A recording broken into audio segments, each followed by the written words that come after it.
और बड़ा अपडेट आ रहा है सौरभ शर्मा मामले से जुड़ा हुआ।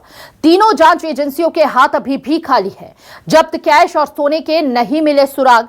तीन एजेंसियां पता नहीं कर पाई कि 11 करोड़ कैश का राज जब्त है। जब्त कैश कहां से आया, 52 किलो सोने के मालिक का नहीं चला पता। लोकायुक्त ने हिरासत में लेकर पूछताछ की थी। इसके बाद ईडी और लोकायुक्त ने भी पूछताछ की, लेकिन केंद्र की 2 और राज्य एक एजेंसी की पूछताछ में कैश और सोने को लेकर कोई जानकारी अब तक नहीं लगी।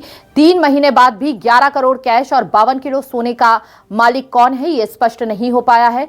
दिसंबर में सौरभ शर्मा के ठिकानों पर लोकायुक्त के छापे के बाद भोपाल में मेंडोरी गांव में एक कार में 52 किलो सोना और 11 करोड़ कैश मिला था, जिसे आयकर विभाग ने जब्त किया था।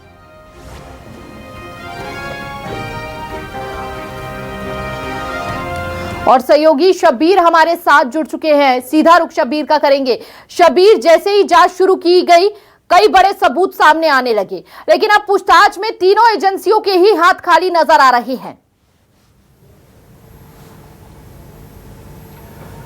बिल्कुल हिमानी, आपने सही कहा। तीनों एजेंसियों ने जब केस दर्ज किया था तो लग रहा था कि इसके अंदर एक के बाद एक परतें खुलेगी और जो अवैध कमाई है, कह सकते हैं काला धन अर्जित किया गया था परिवहन के जरिए, परिवहन विभाग के जरिए, टोल नाके के जरिए, उनका पैसों का पता लग पाएगा कि आखिर ये करोड़ों रुपए कमाई कैसे गए हैं। लेकिन सबसे बड़ा सवाल इस पूरे मामले में यही था कि मंडोरा के जंगलों में 10 करोड़ कैश और 52 किलो सोना आखिर किसका है। गाड़ी तो चेतन सिंह की थी, लेकिन पैसा और सोना किसका है, ये चीजें साफ नहीं हो पाई थी। इसी के बाद बात की जाए तो इस पूरे मामले में इनकम टैक्स, ईडी, लोकायुक्त, तीनों जांच एजेंसियों की बात की जाए तो अलग अलग समय पर तीनों ने पूछताछ करी। चाहे सौरभ से बात करें, चेतन से बात करें, शरद जायसवाल से बात करें, लोकायुक्त और हम बात करें ईडी की, तो उन्होंने तो बाकायदा तीनों का रिमांड भी लिया, लेकिन 7-7 दिन का रिमांड लिया, लेकिन पैसा और सोने के मामले में बात की जाए तो कोई कुछ हाथ नहीं लगा।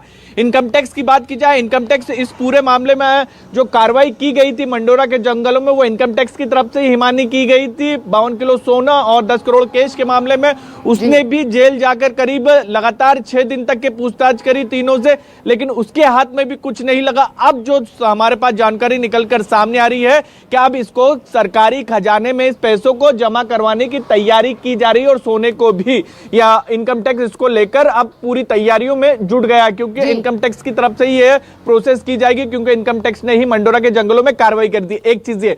दूसरी चीज बात की जाए तो सौरभ के वकील कोर्ट के अंदर कह चुके हैं कि ये पैसा और ये सोना हमारे क्लाइंट का नहीं है। तीनों के वकील कह चुके हैं, सौरभ, शरद, चेतन, यानी ये कह सकते हैं कि कोई भी मानने के लिए तैयार नहीं है तीनों के तीनों कि उनका पैसा और उनका ये सोना है। इसी के कारण सबसे बड़ी दिक्कत, लेकिन शब्बीर ये कैसे पॉसिबल हो सकता है? सारे तार इनसे जुड़ते हुए नजर आ रहे थे शुरुआती जांच में।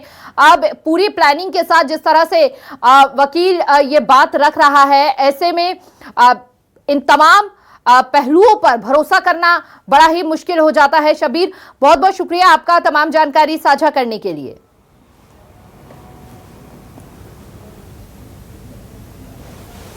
तो सौरभ शर्मा मामले में ये बड़ा अपडेट हमारे सहयोगी दे रहे थे शब्बीर अहमद।